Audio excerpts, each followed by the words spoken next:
the Acorn, the Anvil, and the Arcane scroll.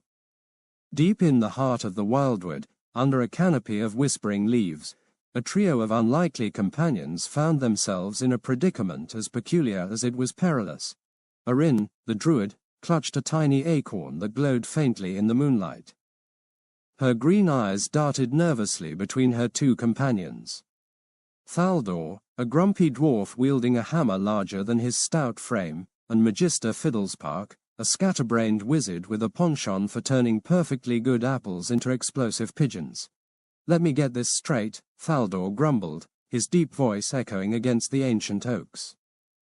"We need to plant that acorn in the heart of the Mountain of Mirth, or the forest will turn into a desert."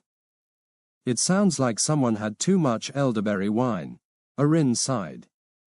"It's not just any acorn, Thaldor.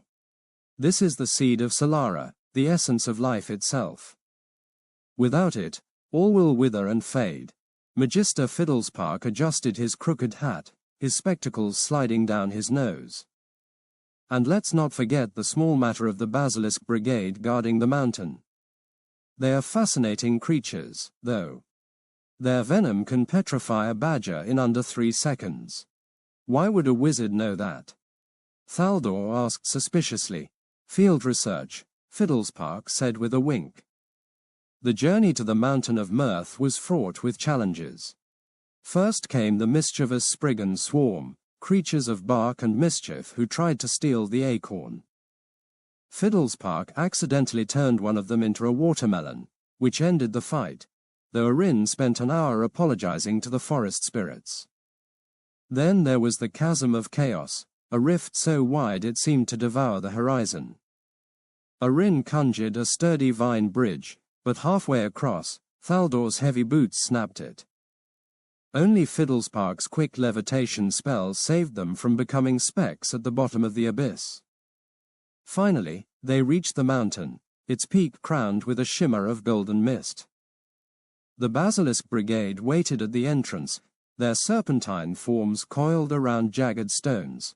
"I'll handle this," Arcane whispered, stepping forward. She called upon the forest, summoning a chorus of chirping birds and rustling leaves that lulled the basilisks into a trance. "That's unnatural," Thaldor muttered, though he was impressed. Inside the mountain, the trio discovered a chamber pulsating with ancient energy. At its center was a pedestal bathed in sunlight streaming from a crack above. Arcane approached, the acorn trembling in her hands. "Wait!" Fiddlespark shouted. "This chamber's filled with magical traps." As if on cue, the floor beneath Thaldor crumbled, revealing a pit of writhing vines.